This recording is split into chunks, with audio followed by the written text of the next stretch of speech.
I'm Tina McDonald. Today I'm here to share with you how to create a simple card using some of my favorite products from Imagine Crafts, as well as a stencil from the Crafter's Workshop. I've begun by placing the stencil on top of a piece of watercolor paper and applying VersaMark ink directly from the ink pad onto the paper through the stencil. To get into those fine areas, I'm using an ink blusher to get into all those small details. And I'm just doing the flower shape. I'm not worrying about all of the outside pieces here. Once I have the entire thing covered, I've removed the stencil and I'm going to apply the black embossing powder.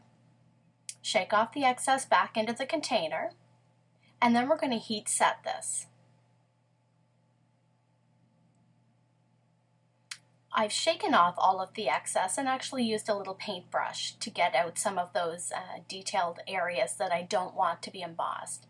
But if you'll see here, by using the heat gun, it melts the embossing powder and gives a beautiful black shiny finish to this. Now I've taken 2 sponge daubers and my Radiant Neon inks in electric orange and electric yellow, and I'm going to apply these taking turns between the colors and blending them well. I want to cover the entire area of the flower, and the embossing powder that has been melted is acting as a resist, so none of the ink is going to stick to or cover the black areas. Be sure to cover all of the areas and blend your colors well, and do even around the outside a little bit so that once we trim this out, there's none of the white still showing. Once I have the colors covered completely, go ahead and wipe the surface using a rag or a paper towel or something to remove the ink from the embossed areas. Then go ahead and trim using a pair of scissors. Now take your ink daubers once again and just be sure that your outside edges are completely covered so that there's no little white spots showing.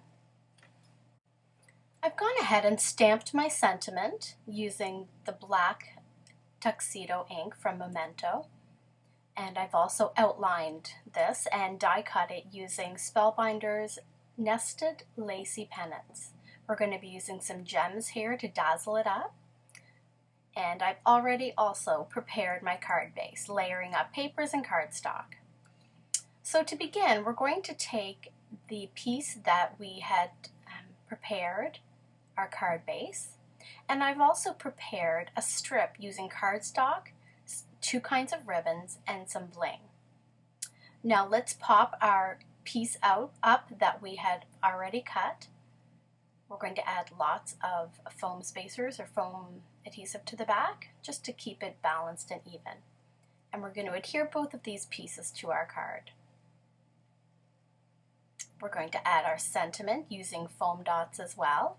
And now we're going to add a big bling center to our flower, once again using a foam square. Once this is in place, we're going to add a little bit of extra bling around the edge of our flower, and our project is complete.